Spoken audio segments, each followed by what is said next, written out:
Hello दोस्तों, आप सभी को हमारे अनुभव क्लासेज मैथमेटिक्स में बहुत बहुत स्वागत है। आज हम लोग डिस्कस करेंगे वर्ग 10th के सांख्यिकी चैप्टर यानी एनसीईआरटी में 14वें चैप्टर है, उसके सूत्रों के बारे में जानेंगे लोग। तो सबसे पहला पॉइंट है सांख्यिकी क्या है। अंग्रेजी में स्टैटिस्टिक्स कहते हैं। तो गणित की वह शाखा जिसमें आंकड़ों का संग्रह, प्रस्तुतिकरण और विश्लेषण पर आंकड़ों से अर्थपूर्ण निष्कर्ष निकालने के संबंध में अध्ययन किया जाता है, सांख्यिकी कहलाता है। इसे अंग्रेजी में स्टैटिक्स कहते हैं। इसे अंग्रेजी में क्या कहते हैं? स्टैटिक्स। इसकी व्युत्पत्ति लैटिन शब्द स्टेटस से हुआ है, जिसका अर्थ होता है राजनीतिक राज्य। तो सांख्यिकी के बारे में हम लोग पढ़ रहे हैं। सांख्यिकी जैसे मान लीजिए कि ये कह रहा है कि गणित की वह शाखा, यानी गणित की वह शाखा जिसमें आंकड़ों के संग्रह का मतलब है एकत्रित करना, और प्रस्तुतिकरण का मतलब हुआ उसको मगर दिखाना, एवं विश्लेषण पर आंकड़ों से अर्थपूर्ण। विश्लेषण का मतलब हुआ उस पर निचोड़ निकालना, यानी कि निष्कर्ष निकालना के संबंध में अध्ययन करते हैं लोग, उसी को क्या कहेंगे? सांख्यिकी। जैसे मान लीजिए किसी भी गांव का हम लोग जनसंख्या के बारे में जानना है, तो उस गांव की सभी बच्चे, बूढ़े और जवान को भी देख कर काउंट करेंगे, गिनेंगे लोग, और गिन करके लास्ट में हम लोग कहाँ पहुँचते हैं? विश्लेषण पर पहुँचते हैं लोग, उसका निष्कर्ष निकालते हैं लोग कि इस गांव में इतने लोग शामिल है, चाहे इतने लोग रहते हैं। उसके बाद ये इसे अंग्रेजी में स्टैटिक्स स्टैटिक कहते हैं। यह लैटिन शब्द से बना हुआ है। स्टैटिक्स किस शब्द से बना हुआ है? लैटिन शब्द स्टैटस से बना हुआ है, जिसका अर्थ होता है एक राजनीति, राज्य। आइए उसके बाद हम लोग चल रहे हैं लोग सांख्यिकी से आधारभूत तथ्य यानी कि fundamental terms related to statics के बारे में, यानी सांख्यिकी से संबंधित कुछ तथ्य है जिसके बारे में जानेंगे लोग, बातें हैं। आंकड़ा क्या है? डाटा। तो किसी विशेष उद्देश्य से एकत्रित किए तथ्यांक जो संख्यात्मक या अन्य रूप में हो, आंकड़ा कहलाता है। इसे अंग्रेजी में डाटा कहते हैं, या लैटिन शब्द डेटियम से बना है, यानी कि किसी विशेष उद्देश्य से एकत्रित किए गए। तो जैसे मान लीजिए कि जनसंख्या ही किसी गांव की जानना है, तो उस वहाँ के सभी व्यक्ति, पशु पक्षी के जनसंख्या को एकत्रित करेंगे, और एकत्रित करके बाद ये उस संख्या रूप में होगा, तो उसको हम लोग जानेंगे कि इस गांव में कितनी जनसंख्या है। यह आंकड़ा जो है, डाटा, आंकड़ा जो है डेटियम शब्द से बना है, डेटियम शब्द से बना है। नेक्स्ट हमारा पॉइंट है आंकड़ा कितने प्रकार के होते हैं। तो हमारा आंसर है आंकड़ा निम्न दो प्रकार के होते हैं, प्राथमिक आंकड़ा और दूसरा होता है गौण आंकड़ा, यानी कि अंग्रेजी में इसको प्राइमरी डेटा कहेंगे, इसको अंग्रेजी में सेकेंडरी डेटा कहेंगे।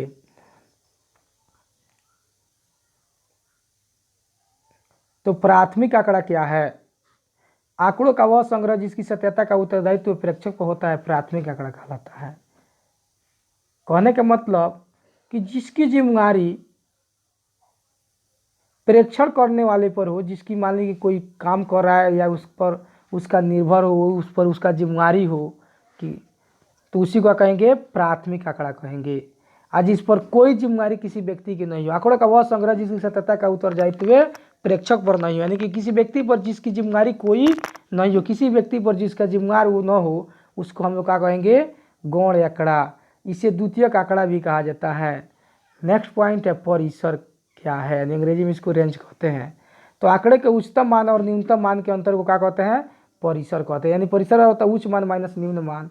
जैसे मान लीजिए कि हम लोगों को कह रहे हैं 10 से 20 का परिसर क्या होगा, 10 से 20 का परिसर क्या होगा। तो परिसर में हम लोग जानते हैं उच्चतम मान माइनस न्यूनतम मान, तो उच्च मान यहाँ भी 20 है और निम्न मान 10 है, यानी कि हमारा आंसर होगा 10। परिसर क्या होगा? 10 होगा। नेक्स्ट पॉइंट है बारंबारता यानी फ्रीक्वेंसी, अंग्रेजी में इसको फ्रीक्वेंसी कहेंगे। तो बारंबारता क्या है? तो किसी वितरण में कोई पद जितने बार मौजूद होता है उसे उस पद की बारंबारता कहते हैं। या किसी वर्ग अंतराल में सम्मिलित आंकड़ों की संख्या को वर्ग अंतराल की बारंबारता कहते हैं।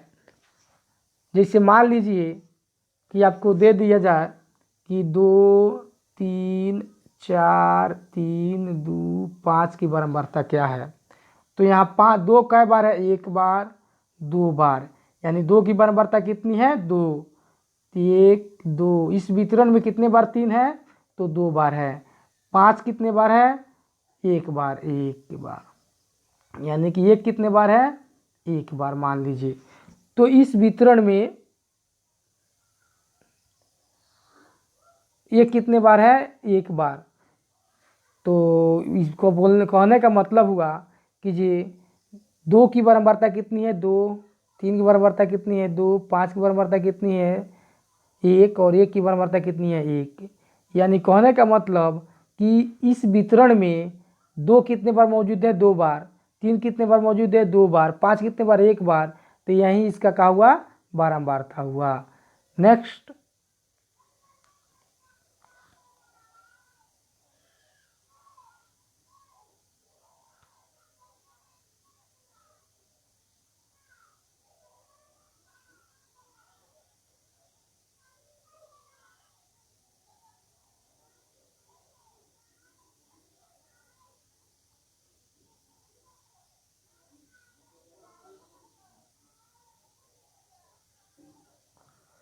वर्ग चिन्ह क्या है, किस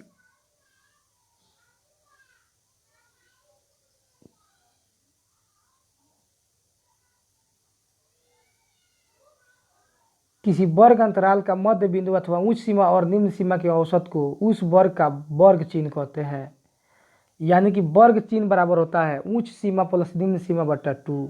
जैसे मान लीजिए यहाँ दिया हुआ है 10 से 20 का वर्ग चिन्ह, तो उच्च सीमा इसमें क्या है, 20 है, और प्लस में निम्न सीमा 10 है, बटा 2 करेंगे लोग तो होगा 30 बटा 2, काटेंगे लोग तो इसका वर्ग चिन्ह कितना निकलेगा, 15। तो समझ ही गए होंगे लोगे। नेक्स्ट पॉइंट है वर्ग अंतराल। दो क्रमागत वर्ग चिन्हों के अंतर को वर्ग अंतराल कहते हैं। इसे वर्ग विस्तार भी कहा जाता है। जैसे मान लीजिए यहाँ दिया हुआ है 10 से 20 का वर्ग अंतराल क्या होगा, तो वर्ग अंतराल बराबर होता है दो क्रमागत वर्ग चिन्हों के अंतर। तो इसमें अंतर निकालना है तो 20 माइनस 10 बराबर कितना होगा, 10। यानी कि यहाँ वर्ग अंतराल कितना है, 10 है। नेक्स्ट पॉइंट है मिलान चिन्ह क्या है, टैली मार्क। किसी चर या वर्ग विशेष की बारंबारता को सूचित करने के लिए जिस चिन्ह का प्रयोग किया जाता है उसे मिलान चिन्ह कहते हैं। जैसे यहाँ दिया हुआ है 1, तो 1 को 1 बार लिखेंगे, 2 को 2, 3 को 3 बार, 4 को 4 बार, और 5 को लिखना हो तो 1 2 3 4 और एक रेखा खींचकर काट देंगे तो हमारा ये 5 हो जाएगा। तो समझ ही गए होंगे। अगला पॉइंट है वर्ग विस्तार से हल करने की कितनी विधियां है, तो वर्ग विस्तार से हल करने की निम्न 2 विधियां है। अपवर्जी विधि यानी कि ओवरलैपिंग और या एक्सक्लूसिव मेथड। वैसे वर्ग अंतराल जिसमें किसी वर्ग अंतराल की ऊपरी सीमा दूसरे वर्ग अंतराल की निम्न सीमा होती है, अर्थात 0 से 10, 10 से 20, 20 से 30, 30 से 40, 40 से 50, 50 से 60, इस तरह से हल करना क्या कहलाता है, अपवर्जी विधि कहलाता है। इस विधि में वर्ग विस्तार बराबर होता है उच्च सीमा माइनस निम्न सीमा। जैसे मान लीजिए कि हमको वर्ग विस्तार निकालना हो तो वर्ग की उच्च सीमा, जैसे मान लीजिए कि 10 से 20 दिया है, 10 से 20 दिया है, तो इसका वर्ग विस्तार निकालो तो 20 में से हम क्या करेंगे, 10 घटा लेंगे, यानी कि इसमें कितना वर्ग विस्तार है, 10 का है। नेक्स्ट पॉइंट है समावेशिक विधि। नॉन ओवरलैपिंग या इनक्लूसिव मेथड। वैसे वर्ग अंतराल जिसमें किसी वर्ग की ऊपरी सीमा दूसरे वर्ग अंतराल की निम्न सीमा होती है उसे समावेशिक विधि कहते हैं। अर्थात 0 से 9, 10 से 19, 20 से 29, 30 से 39, 40 से 49, 50 से 59, इस तरह से व्यक्त करना क्या कहलाता है, समावेशिक विधि कहलाता है।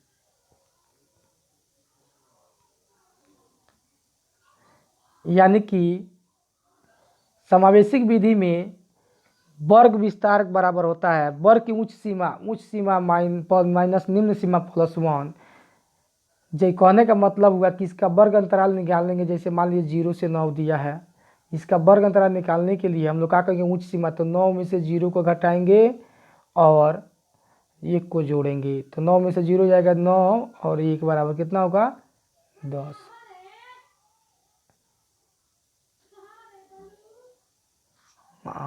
ये दोस्तों आप सभी को अगर हमारा वीडियो ये पसंद हुआ होगा तो शेयर, लाइक और सब्सक्राइब जरूर कीजिएगा। मैं इसका दूसरा वीडियो लेकर के कल आऊँगा। धन्यवाद।